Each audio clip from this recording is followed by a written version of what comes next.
Hi, I'm Dr. Robert Williamson Jr. I am professor of religious studies at Hendrix College and the co-host of the Bible Worm podcast. I'm also the author of this little book, The Forgotten Books of the Bible, that we're talking about today. Today, we are looking at the first part of the book of Lamentations. The book of Lamentations is a quirky little book of the Hebrew scriptures, and one of the things that I like to say about Lamentations is I can count the number of sermons I've heard on Lamentations without lifting a finger. I have never heard the book of Lamentations preached. I'm not sure that I've ever actually heard it taught in a church context. It's one of those books that has a lot of power, but is kind of missing from the conversation, at least in the churches that I have been a part of. So, what can we find in the book of Lamentations that might be useful for us as people of faith living in the world today?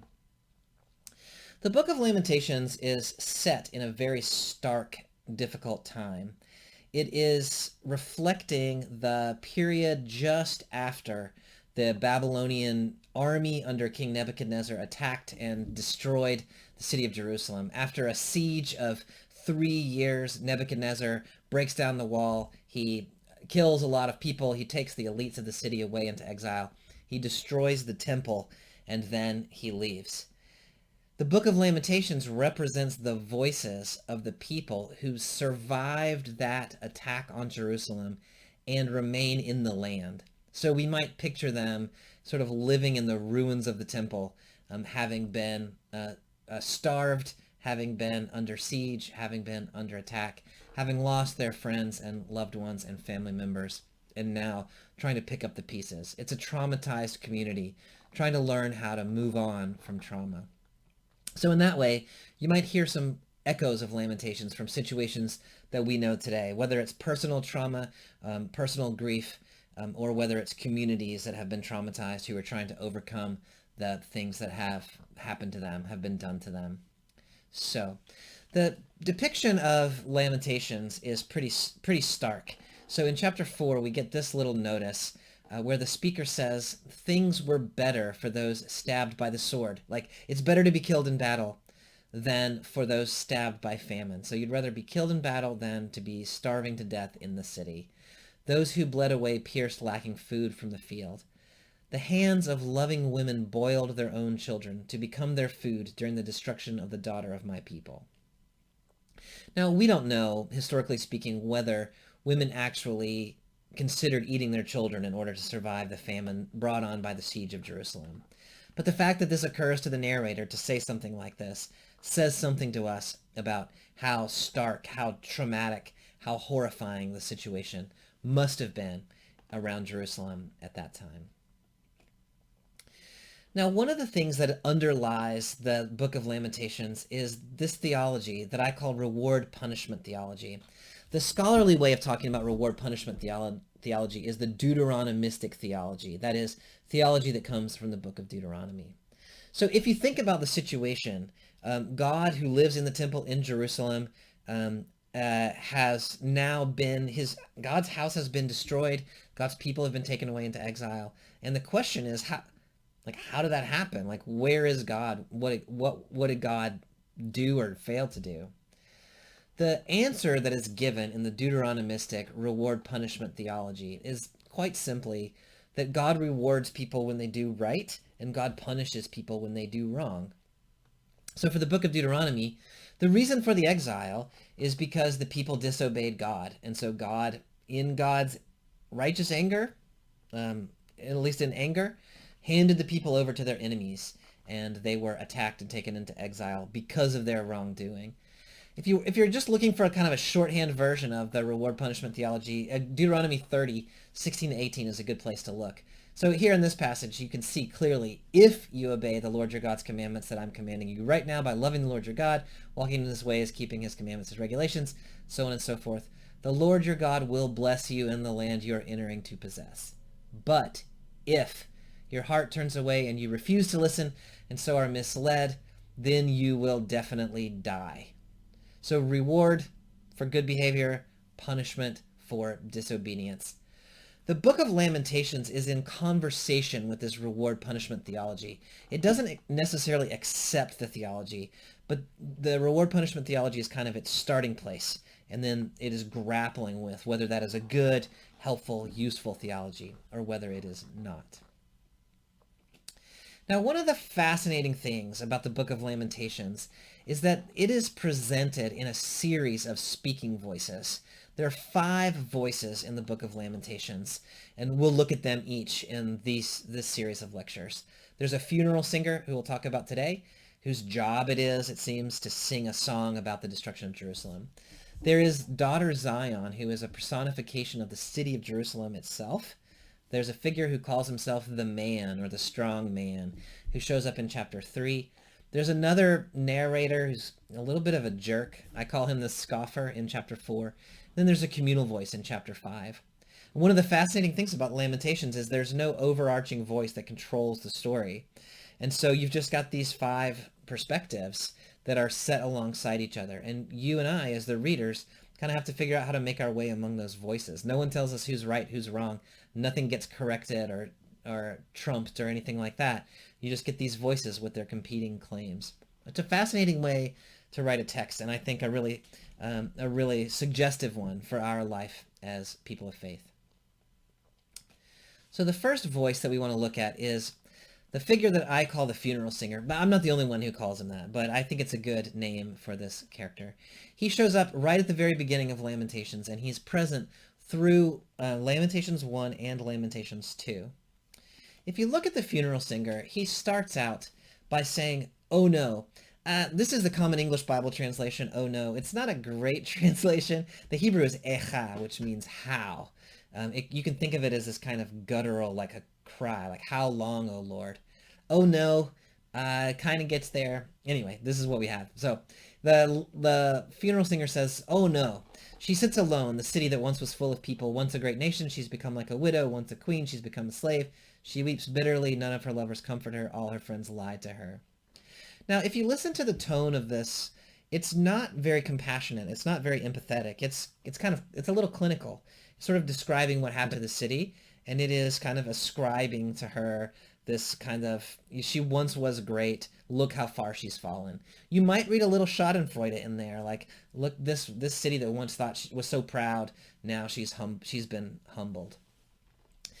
The funeral singer then goes on in a few verses later, in 8 and 9, to say, "Jerusalem has sinned greatly, therefore she has become a joke." Now here you hear very clearly in the background reward-punishment theology. Jerusalem sinned, therefore this happened to her.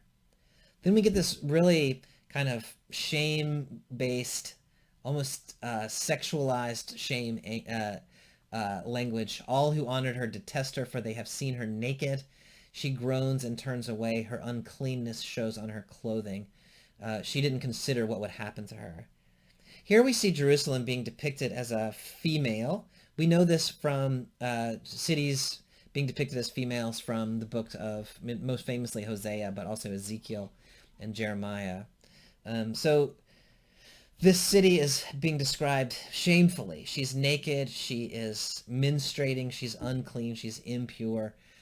She has been not thinking about what the consequences of her actions, and now she has suffered. She's gone down shockingly, he says. You can hear in the back of his mind a little bit of a blame the victim mentality. She's suffering because she was done wrong. She should have known better. This, in my reading, is because the funeral singer is kind of professionally engaged in this project.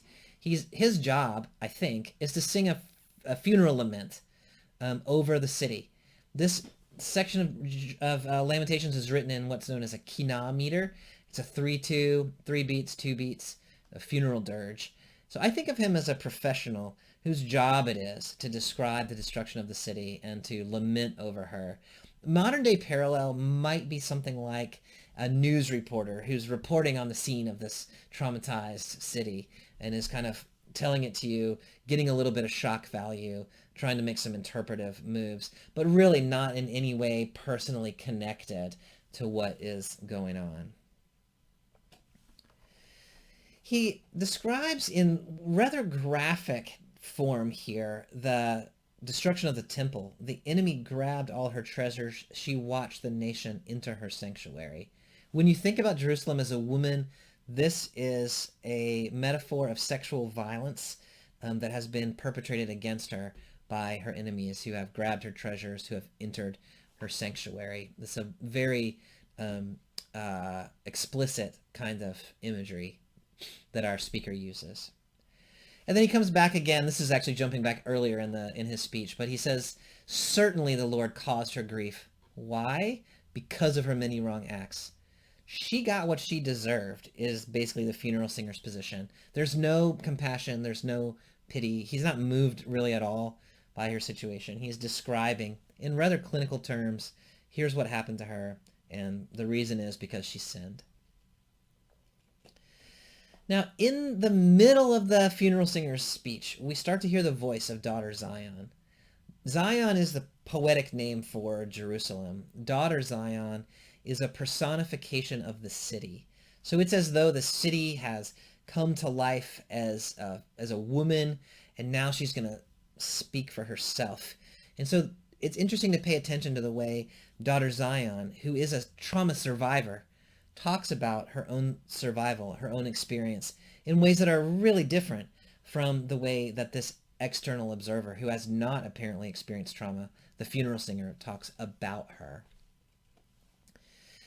Daughter Zion actually starts speaking in 1:9 in the middle of the funeral singer's speech. She interrupts him. He's describing what has happened to her, and she calls out, not to him, but to God, "Look, Lord, at my suffering. My enemy has definitely triumphed." Then the funeral singer breaks back in. She interrupts him again in 1:11. "Look, Lord, and take notice. I am most certainly despised." And then from there, she holds the floor for the next 11 verses. The funeral singer recedes into the background in 1:12. Daughter Zion comes to the fore. So now she says, "Is this nothing to you, all who pass by? Take notice and look. Is there any suffering like the suffering inflicted on me, the grief that the Lord caused on the day of his fierce anger?" There's a couple things that we should notice there. First of all, in all three of these, 1:9, 1:11, 1:12, the thing she wants is look and see, take notice.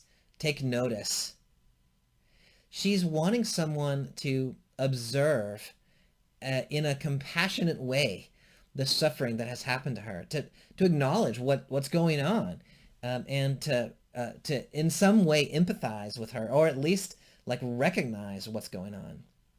Now we should notice the funeral singer has been looking at her and talking about her for 11 verses, and that's not what she's looking for. She's not looking for someone to objectify her or to explain why she suffered or to blame her for her own trauma. She's looking for someone to look at her and take seriously the situation that she is in.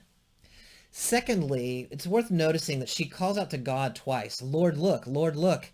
And then in the third instance, she says, "Hey, like anybody, just random stranger walking by, look at me." She seems to have given up a little bit there on the possibility that God's actually going to take notice. And she has simply like, anybody who will pay attention to me, please do. Finally, in those last two lines in 1:12, the grief that the Lord caused on the day of his fierce anger. She is naming the cause of her suffering as God's anger. And she's going to toy around with the idea here in a minute about whether she deserves God's anger or not. But it's interesting that she sees God as the cause of her suffering because God became angry. Now, as she continues, she describes God's attack on her. And, it is God sent, God spread, God left me devastated. These are really violent images. She is describing God as physically attacking her, sending fire into her bones, trampling on her bones, spreading a net to trap her, forcing her back, devastating her, leaving her sick. Then, as she continues on, we hear more about what God has done. Despised her warriors, called a feast for everybody to come around and look, trampled on the young woman, daughter Judah, stomped her in the winepress. And then we get the emotional side. Really the first time we've heard emotion in the book of Lamentations. Because of these things I'm crying. My eyes pour out water. Because a comforter who might encourage me is nowhere near. My children are destroyed because the enemy was so strong. So here we have the image of a woman, a mother who is bereaved of her children. They've been destroyed by the Babylonians. They've been carried away into exile. She has nothing left. And she is just weeping these tears.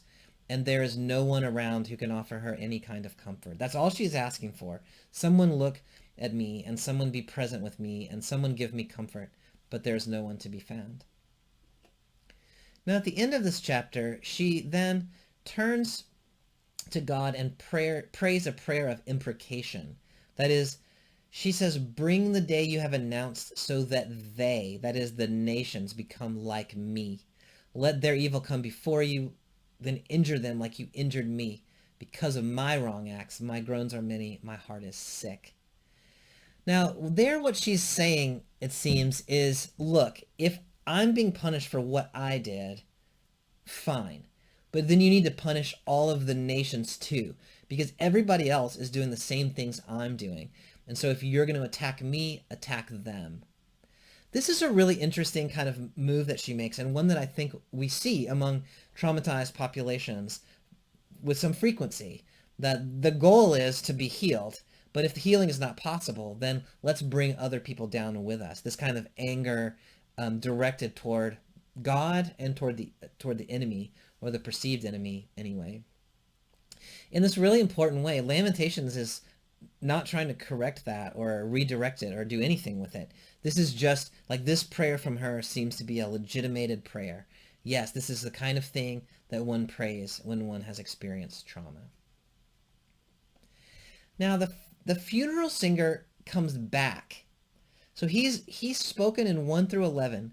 Now he's been listening to Daughter Zion from 12 to 22, and now he's going to pick up his voice again in chapter 2, verses 1 to 18. Now, when you read his words in chapter 2, you quickly realize that his tone has changed. If you skip down to verse 11, he says, my eyes are worn out from weeping. She started crying. Now he started crying. My stomach is churning.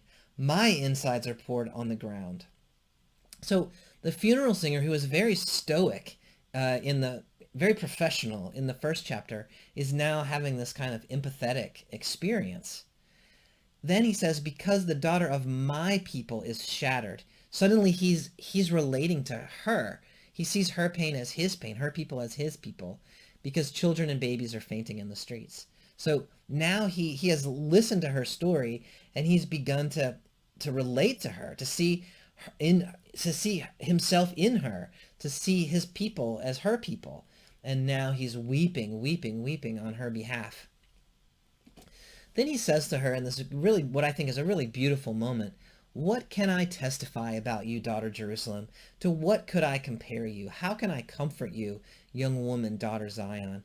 Your hurt is as vast as the sea. Who can heal you? That line, your hurt is as vast as the sea. It is incomprehensible how much hurt you're trying to contain. It is so vast that the sea itself can't contain it. How can you possibly contain it? And then he's also saying, how can I possibly relate to it? What he's done here is he has said, I see you. I see your pain. I cannot fathom how you are surviving it, and I don't know how to comfort you. Now, my teacher, Kathleen O'Connor at Columbia Seminary, thought in this moment that the funeral singer actually does offer daughter Zion comfort. That what daughter Zion has needed is a witness to take her pain seriously, to say, you're not making this thing up, right? I see it. I'm overwhelmed by it. I can't solve it. I can't explain it. It's too big for me. I don't know how you're handling it, but I'm with you. And to weep with her. So the funeral singer, by way of saying, I don't know how to comfort you, but I know that your pain is unfathomable, has actually begun to offer comfort to her. O'Connor calls this a theology of witness, that sometimes those of us who have not or are not currently experiencing trauma. Our job, our role is to witness the suffering of others and to acknowledge it and to empathize with it and to express to the traumatized person or the traumatized community that their pain is real and that we see it. Now, the funeral singer also changes his tune just a little bit about the source of daughter Zion's suffering. If you remember before, he had said, you sinned and you deserved it. Now he says, your prophets gave you worthless and empty visions. They didn't reveal your sin to prevent your captivity. They showed you worthless and incorrect prophecies. He hasn't gone all the way to saying, like, you didn't do anything. But now what he's saying is the people, the elites, the religious leaders who should have corrected you failed in their job. And so you're suffering, daughter Zion, because the priests and the prophets let you down. So it's taken a step back from victim blaming to saying, there's a bigger system of which you are a part, and the system failed you. Now then, in the last words that the funeral singer speaks in Lamentations, he calls on daughter Zion to shout louder, right? So he has seen her shaking her fist at God. He has cried on her behalf. But instead of trying to quiet her and get her to be a more well-behaved congregation member, he says, cry out to my Lord from the heart, you wall of daughter Jerusalem. Make your tears run down day and night. Don't relax. Don't rest. Don't give your eyes a moment. Get up and cry out at night. Lift your hands up to him for the life of your children. So his role is to encourage her truth-telling. That, to me, is extraordinarily important. If we think about what is the role of someone who has not experienced trauma in relating to someone who is experiencing trauma, to say, I see you, I recognize your pain, now speak your truth. That is what Lamentations is suggesting, at least if we take the funeral singer as a model. The funeral singer is calling forth the voice, not trying to silence it, but calling forth the pain. Speak your truth, be mad, be angry, cry out, go toe-to-toe with God.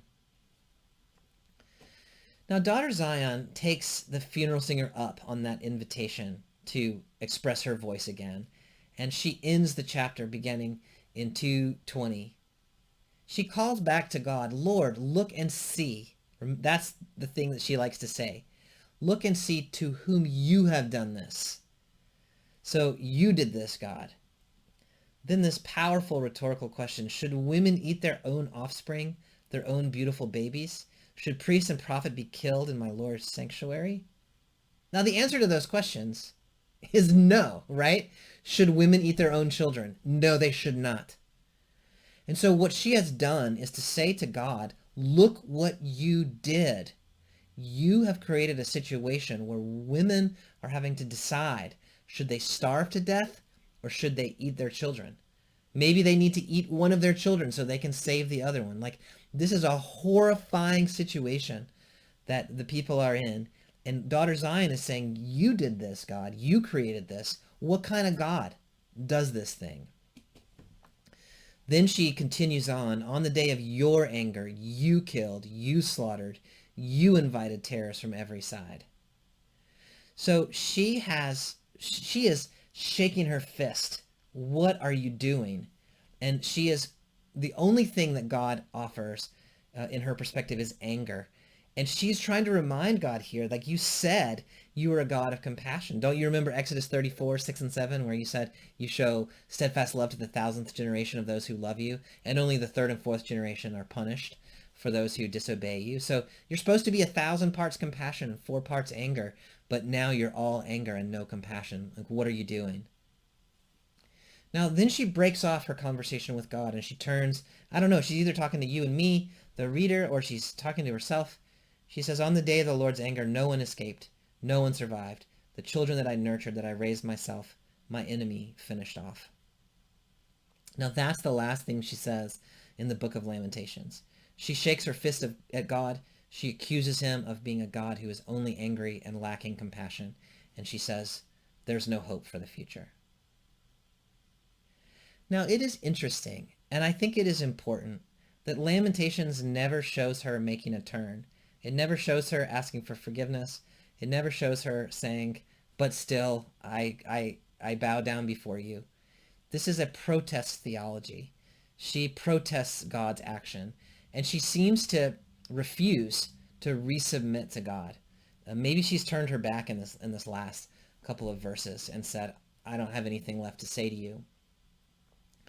What that suggests in this biblical text is that there is a place within the theology of the biblical text for a theology that protests and is angry and shouts and speaks the truth of trauma, anger, and pain, and that's all that is necessary to stand up on the wall to speak the truth. That is at least one legitimate response, one kind of authorized response for what traumatized communities and traumatized people are invited to do by the biblical text of Lamentations. They're not trying to move on to someplace else. The Bible just lets them speak their truth, even if that truth is angry. Walter Brueggemann wrote a little essay a few years ago called The Costly Loss of Lament, and in that essay he argued that the church is the training ground for people to learn to speak words of protest to their leaders. If you can learn to speak protest to God, you can learn to speak protest to your governor or to your president or to whomever it is. If you cannot speak protest to God, you cannot protest earthly powers. And so in this sort of invitation of Lamentations to protest against God is an affirmation of protest within the political realm, to say, yes, sometimes protest is the only thing or the best thing that one can do. When one is angry, when one is traumatized, this might be exactly their response. So in this text in Lamentations, just in chapters 1 and 2, we see these two figures. Daughter Zion, who is the figure of protest, the traumatized figure who speaks in her anger.